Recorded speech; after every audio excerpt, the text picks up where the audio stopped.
Monsieur le Président. La crise de l'idée européenne parcourt le continent. Cette crise est d'ailleurs renforcée par les tenants de l'ordre libéral qui martèlent qu'il n'y a pas d'alternative possible et qui renforcent de fait les nationalismes, les populismes partout en Europe. À rebours d'une Europe de la finance et une Europe du repli et du rejet, il y a pourtant un autre chemin à tracer, celui d'une Europe des peuples. Vous revendiquez une Europe plus simple, plus efficace.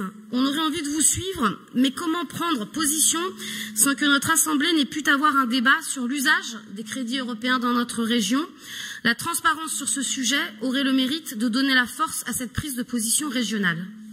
Je conclurai mon intervention avec un sujet central, la politique agricole commune, parce que nous en savons tous ici l'importance pour nos territoires, parce que son budget est aujourd'hui menacé.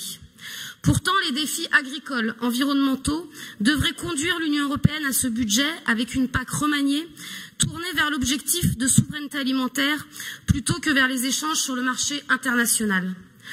Je dis bien remaniée parce que quand l'essentiel des aides directes vont à 20% des exploitants, il faut les réorienter clairement avec le soutien à l'emploi agricole, aux exploitations à taille humaine.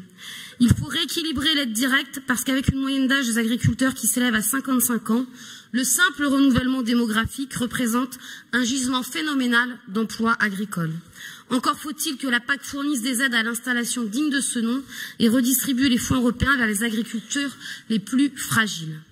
Sauf que dans ce rapport, vous soumettez la question essentielle de la transmission des exploitations agricoles à une exigence de compétitivité des filières.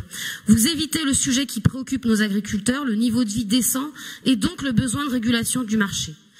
Nous avions fait une proposition sur le sujet avec l'idée d'une conférence régionale sur les prix de vente de la production de nos territoires. Vous l'aviez rejetée. Laissez-nous donc douter sérieusement du sens que prend votre participation active, comme vous l'écrivez, à la préparation du plan stratégique de la France pour la PAC et nous vous renouvelons la demande d'une conférence régionale.